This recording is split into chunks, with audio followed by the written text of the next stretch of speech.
Hey, it's Corey from Blood Brothers Racing. In this week's video, we talk about mechanical injection and whether you should run it in your drag car. Check it out.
This week, we are going to talk mechanical injection. The first thing we have to do is we have to get the old fuel system off this rig. So we're gonna jump in that time machine to like last week or the week before, and I'm gonna pull all the fuel system off this, get it laid up on the bench. We can talk about the carburetors, what is involved with that system, how they work, just basic overview. And then we're gonna talk mechanical injections so we can compare apples to bananas, just to make sure that everybody is on the same page about what pros and cons there are, and maybe if alcohol and mechanical injection is for you. So, without further ado, let's jump in that time machine. Let's get this old fuel system off.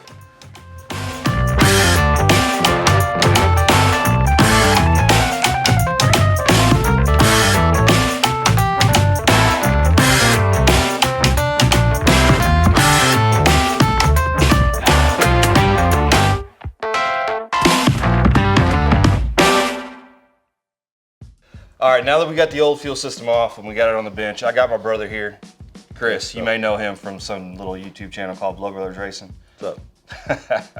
I'm gonna explain to him what I'm talking about so that he can kind of act like the viewer. And if he has any questions, he's gonna chime in and I'm gonna try to answer them so that maybe for a layman might not know.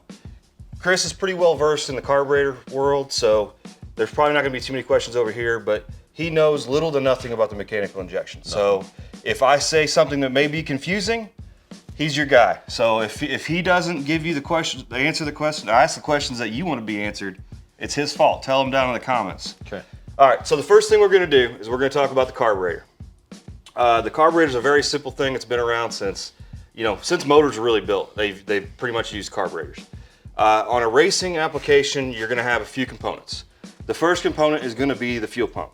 The fuel pump, they range everything from just a basic mechanical fuel pump that goes on a normal standard small block to this style, which is an electric operated one, and you can also do it with a mechanical belt driven pump as well, which we're gonna get into those when we talk mechanical injection. But the first thing is the fuel pump. And you need a fuel pump that's gonna be sized to your application. This one right here is 230 gallons per hour. That gives you roughly, I think it was in the ballpark around 4.5 to 5 gallons per minute. And that's how they size these other pumps. Apples to Slim Jims is what we're going for here. All right, the next thing that's gonna happen with a carbureted system is once the fuel pump pressurizes everything, and don't forget your fuel filters as well, is it goes through a regulator. The regulator will put the pressure down to anywhere from 5 to 7 PSI. And if you have a returnable system, it'll return back to tank, or it deadheads and just stays in here. Two different styles of doing it, different ways of doing it, but here's a couple examples of just regular gasoline regulators. Then we talk about the carburetor. And this was the carburetor off of Chris's car last year that ran him all of what, 1132 in the quarter? 1132 in the quarter. Good job, brother. Yeah, no, it's slow. We're getting there. Hey, 10 up, Yeah. Coming soon. Yeah. All right, so the basics of the carburetor is the fuel comes right in here and it goes into the bowls. Inside the bowls, there's a float with a needle. And as the bowl gets filled up, the needle gets closed and no more fuel can go in. That's where this gets pressurized and it sends fuel back to the tank or deadheads. So also inside of there is, you've got jets. and there's 4 per bowl in Holly style stuff. I'm not going to talk about Elderbrock because I don't know enough about Elderbrock, and I don't even have an example of it. But inside there is going to be 4 of these little jets, or 2 on each side. And those jets meter how much fuel, wide open throttle, that gets distributed into the engine under vacuum. So the way that a carburetor works essentially is as air gets rushed in, it gets neck down. Inside that neck down, which I think is called Brunelli's principle or Venturi effect, one of the 2 of those, it causes a low pressure area, which causes a vacuum, and it pulls fuel from the float bowl into the motor. There's also a couple other things with this. You have a power valve, which this is a block off. That's going to be inside your secondaries, and what it does is when you're wide open throttle, it dribbles a little bit more fuel in there. Also, you have the circuit that has the little, what are those things called again? It's accelerator pump. Accelerator pump. That's exactly what I was looking for. Thanks. You're welcome. Hey, if nothing else, No, I'm glad you were here for that. I got you there. So you also have an accelerator pump circuit that helps off idle stumble. So that's kind of the principles of the carburetor. It's limited by the factor of you can only get as much fuel as you can make vacuum. So that is the limitation of a carburetor.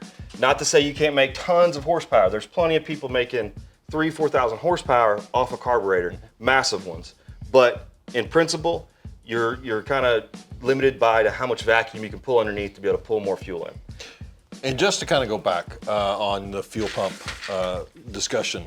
So a lot of these older cars in the 70s and such, their fuel pump was actually on the side of the block, and it's actually operated by a push rod inside the engine. What PSI do you think one of those pushes? Most of them, unless it's an aftermarket deal, most of those run at 5 PSI. You don't even need a regulator for one. Yeah. But you can get some aftermarket ones that can push a lot more, and you may have to regulate it down. So in theory though, if you're wanting to run a race engine with a lot of horsepower, you're gonna have to get rid of that thing. You're gonna have to go to the other setup to get more gallons per minute, more PSI, depending on your application. Not to say, I know of a guy that's on YouTube, David Freiberger. He's on Roadkill Show.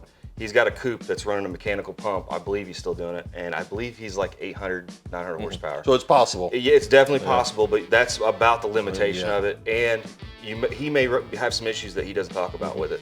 I'm fairly certain it's a really well-built pump, the reason he can get that much volume out of it. But that is definitely a limitation of the factory blocks. You're definitely gonna have to upgrade to, at a minimum, an electric pump. It also be suffice to say that the electric pump draws electricity, which, if you have a limited battery supply or you're not running an alternator, that is an issue. So you got to consider that. I think this one drew 7 amps while it was running. I have logs on the race pack. If anybody's interested, I can actually go back and check that if you wanted to know how much it drew. And we probably do the same. Well, you don't have a smart wire for yours. And just one other thing, going back to the jets. One problem that we ran into on my carburetor when I ran this one for at least half the season, it was in Norwalk when we realized what the problem was.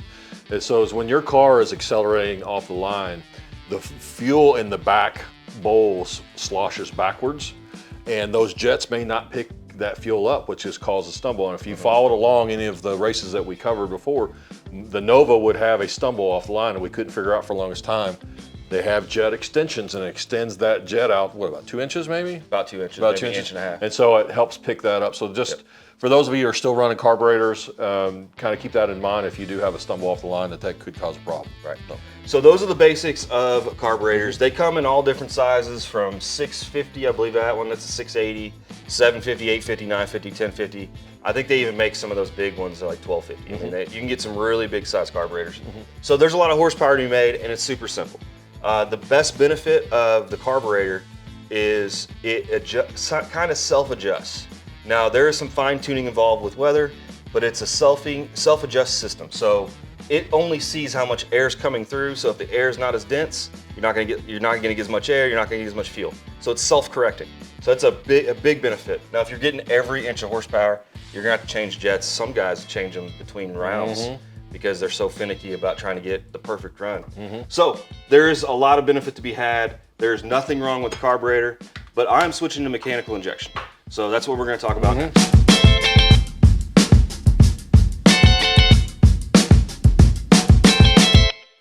All right, so the next thing we gotta talk about is mechanical injection. The reason a lot of you are probably here at this video. There's a lot of ways to get the thing done, but the first thing we're gonna talk about, like we did with the carburetor, is from the fuel tank forward. The biggest thing with mechanical injection is the fuel pump is mounted to the front of the motor. So they like you to have the fuel tank in front of the motor as well. I'm opting to do something a little different, and I'm hoping it's gonna work. You're gonna find out this year if it does. But the first thing after the fuel tank is gonna see is a valve.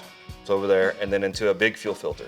And we'll compare apples to apples here, or apples and, I don't know. Kumquats next, but just fuel filter. Then it goes to your fuel pump. The fuel pump, there's a lot of different sizes. This is I believe a Enderle or Hillborn setup there. I think it's a Hillborn setup. This is a Enderle 110, and then what's on the truck, which we're gonna go over here in just a couple minutes, that is a Enderle 80A-1.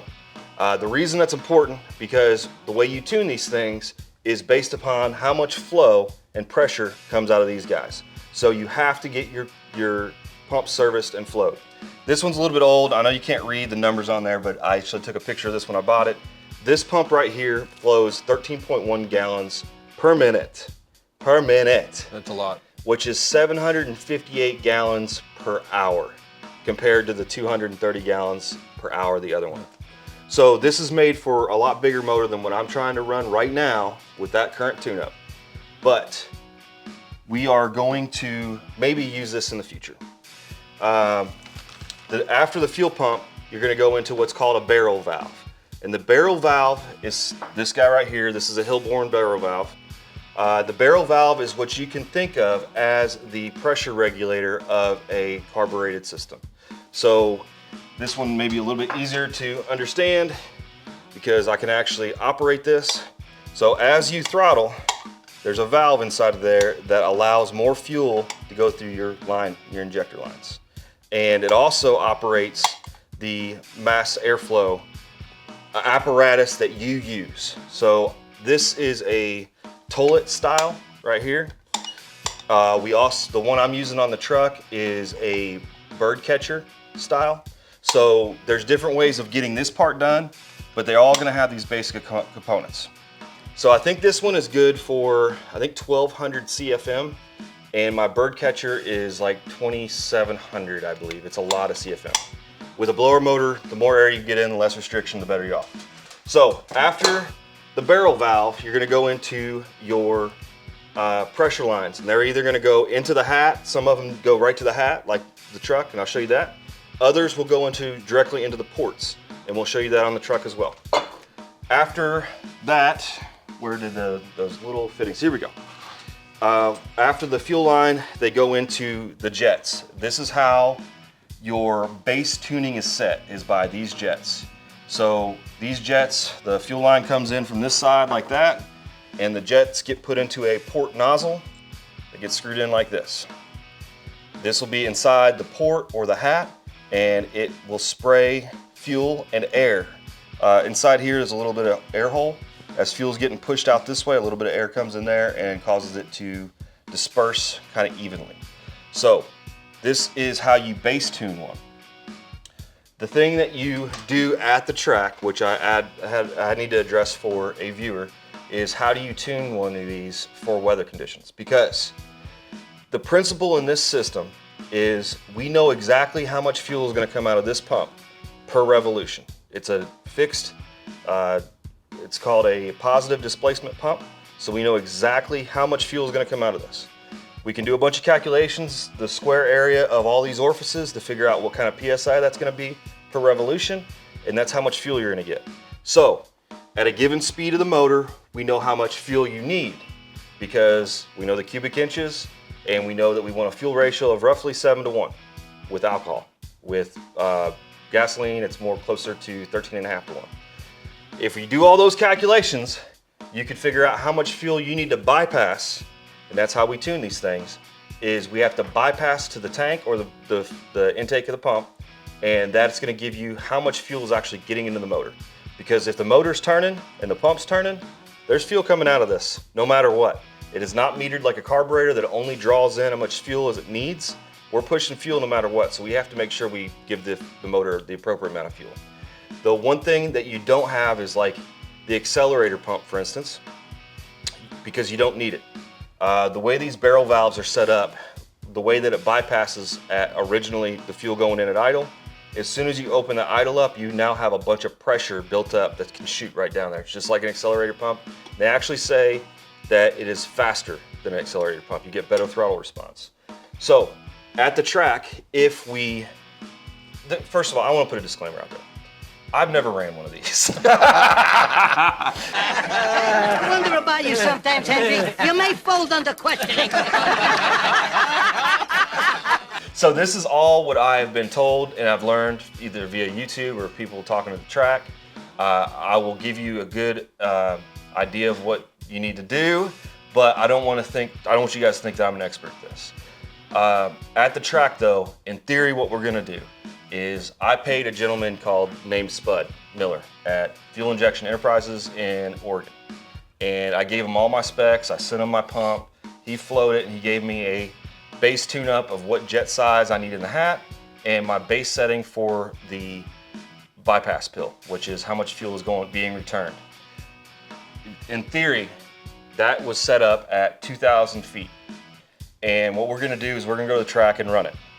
If it's too much further than 2,000, we'll have to do an initial first adjustment, but we're gonna check the plugs, we're gonna figure out what works, and then from there on forward, we will be adjusting it for altitude. So we're gonna take density altitude, we're gonna times by a bunch of percents in math, and I'll show you that in just a few as well, and that's gonna give us our bypass pill that we need to use. And that just returns some amount of fuel or more or less. So, you have any questions about this? Yeah, actually, I got a lot of questions. Okay. Okay, so using this method, you just mentioned that the pump is running off the block. So when the engine's turning, that pump is pumping into the system. So is there any danger of that engine not being able to be shut off? Well, it's funny that you say that. Okay. Because one of the other parts of this system, and we'll show it on the truck because I don't have a better example here, is a fuel shutoff. Okay. So there'll be a cable on the output of this pump that I can push off that shuts the fuel off from going to the hat. Even if the motor's turning, the motor, all the fuel that it's generating is going back to the circuit. Okay. There is a danger of you having an engine that will continue to run. Yes. But the benefit to alcohol, for instance, is you're probably not going to have what you remember back in the old day with carburetors. If the motor was really hot, you turned it off and it would just Right. With alcohol, that's going to be less of a danger. Actually, with alcohol, the fuel itself is less of a danger. It takes more to ignite it.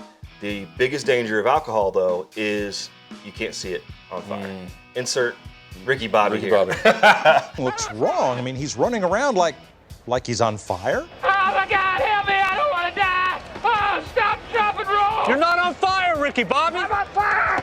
Help me, Tom Cruise. Help me. So that is one downside. Right. And it is something to be concerned that if the motor is turning and that fuel shutoff is not off, then these are squirting fuel into your motor, no matter what. Okay.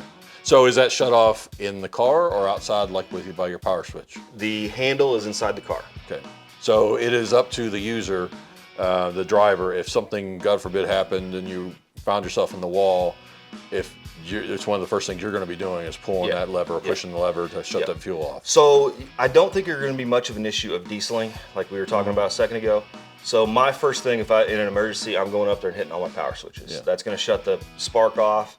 And it's going to maybe load the motor up with alcohol because as the motor's winding down, it's still pumping fuel.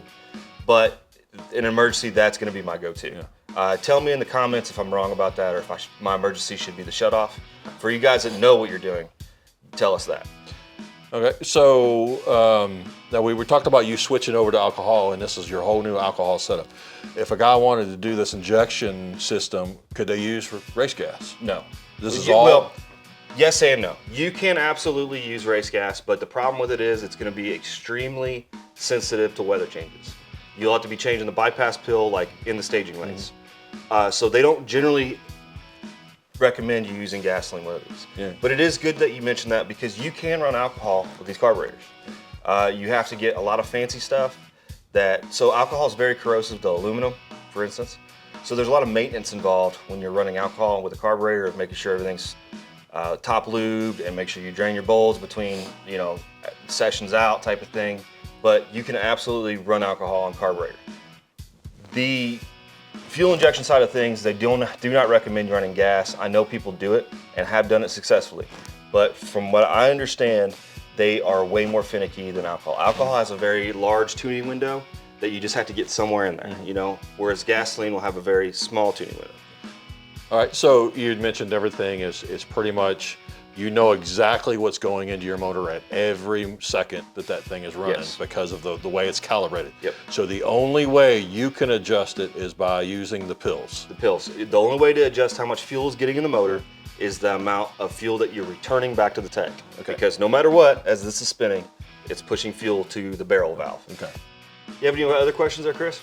Yeah, so if a guy or gal was wanting to change their motor from, you know, gasoline or race gas to alcohol, obviously there's a lot of components here you got to think about. There's a lot of equations you got to think about.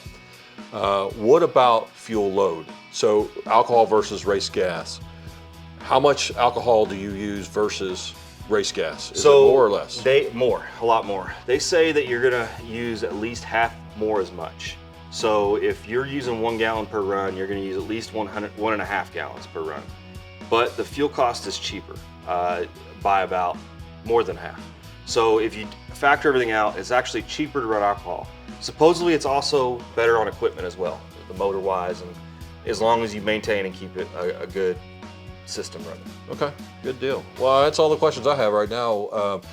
Anybody else have any questions? Please question it in the comments and see, because I know there's a lot of them out there. Yeah, we would love to hear them, and I'll try to answer them. So what we're gonna do now is we're going to look over my system, how it's set up, and then lastly, we're gonna compare each one-to-one, apples to, which fruit we're using this time? Starburst? Starburst. We're gonna compare apples to Starburst and just show you the differences in the direct components so that you can have an idea of what the differences are. So let's go over to the truck and we'll look over that fuel system. All right, let's go. All right, guys, we've had so much great information that this video is way longer than I expected, and I don't want to put out a 45-minute video. So what we're gonna do is we're gonna break this one up into 2 parts of an already long series of blown budget, but I promise you it's worth it. So the next time we come back, we're gonna go over my entire fuel system, then we're gonna actually compare apples to tripods to make sure you guys completely understand the differences between the 2 systems. So stay tuned next week. Thank you for watching. I appreciate everything you guys have done to support us. If you don't mind, give me a like. Comment down below if I got something wrong, because I'm sure I did. Tell me what I did wrong, if you like it. But the ultimate thing you guys can do for us is share our content. If you share our content, it's gonna help our channel grow and we can produce even better videos for you. So until next time, peace.